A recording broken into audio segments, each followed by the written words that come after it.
Hello everybody, that's here. Very happy to see all of you on the other side of the screen. This video starts new series of CPU blocks Roundup for 2026. Last time I tested CPU blocks 2 years ago, and since then we have a couple new models appears and also some new models to be appear later in the summer. So it's time to refresh our list, and also we'll be retesting all blocks once again for the reason that I changed my test bench due to the fact that some parts is not available. I use it somewhere else. So to make the same baseline level, I will redo the test once again.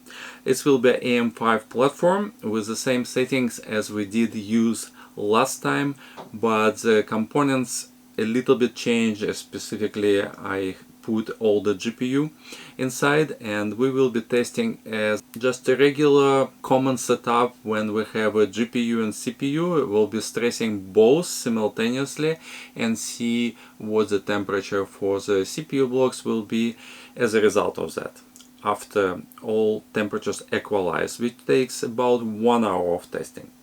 So today I would like to refresh you on Alphacool Core1 series of the blocks that probably the top selling block on the market at this time. They perform extremely well. In last time that I did all my tests, they undoubtedly took first place as the best performing block on the market, and we will see how things will fare this time around. Because it's first video, the test results will be a single number, and you need to come back to see how it compares with the other blocks I will be retesting. But I would like to give you a little bit refresh on what I think about Core1, especially if you're somebody who is new and haven't seen my previous videos. Also, I will put link into the description where I will show you my previous impressions of Core1 and also disassemble it completely. So if you'd like to see what's inside and things like this, just click on that video, and second half of it is a complete disassembly. So what I think about Core1. Core1 continue to be top performing block on the market, so not much change since last time we look at it. I continue recommending Core1 to most of the users for the reason that it has multiple advantages that makes this block is very appealing. It has quite a lot of variations for this block, as many as 10, so you can have anything from the black metal or silver metal type of the tops, or if you want a little bit less expensive, it has some acrylic options for the both acetal and transparent version with acrylic. Also, you can do it either with LEDs or without LEDs, so it's 10 variations to choose from. Prices also differ depends on what you're selecting. For lower end LT blocks it starts about $90 US, and with the high end fully metal with a better impingement plate models, it can go as high as $150 US, which is not really high comparing with many other models available on the market, which we will talk later. Another thing that is beneficial is this block, unlike some other blocks that we'll be looking later, is universal for both AMD and Intel platforms. You have removable brackets that you can install on the block, and it can be either AM5 or LGA1700 1850. So this is a little bit of freedom for you in the future if you decide to change motherboards or something like this. So you can continue to use this block without need to buy a new one. Also, as I showed in my other video for the build that I did for the office, we had all the motherboard for this computer, which was LJ1151.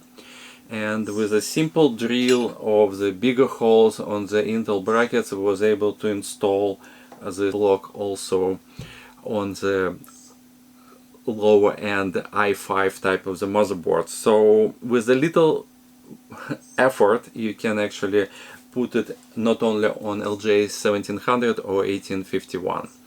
Another thing that is a huge benefit, which is I haven't seen yet on any other type of the blocks on the market, it's very simple installation.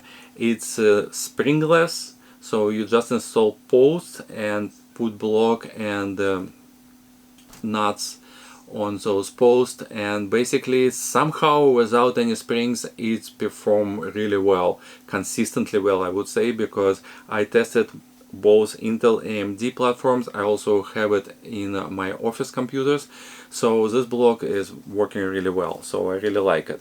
Another benefit that I find, which is probably not as important as the other ones I mentioned, they still provide well written paper manual which has a complete description of what you get with the package and step-by-step instructions.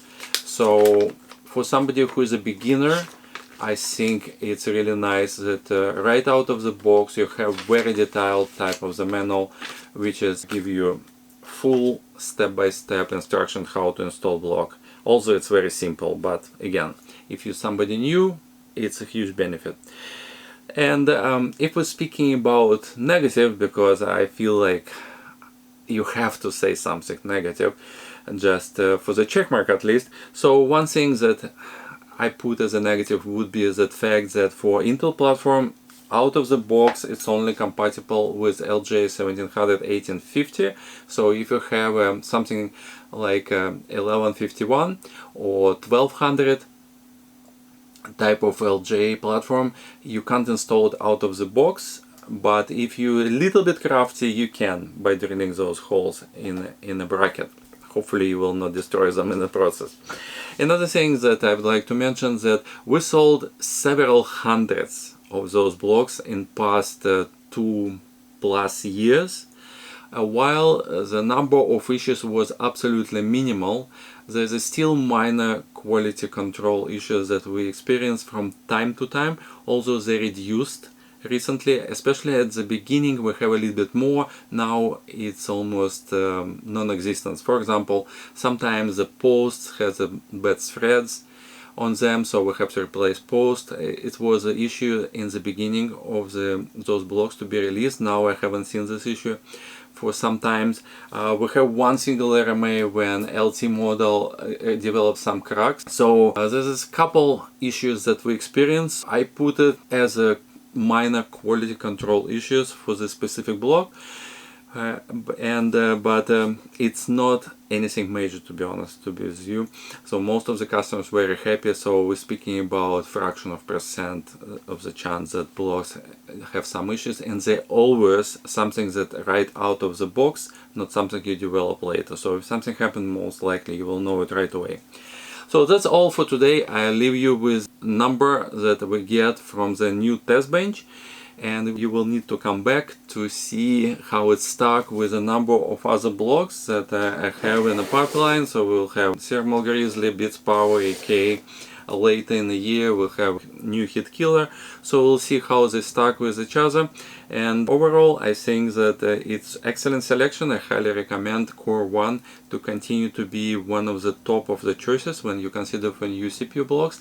And thank you for watching, and next video will be Thermal Grizzly. See you soon.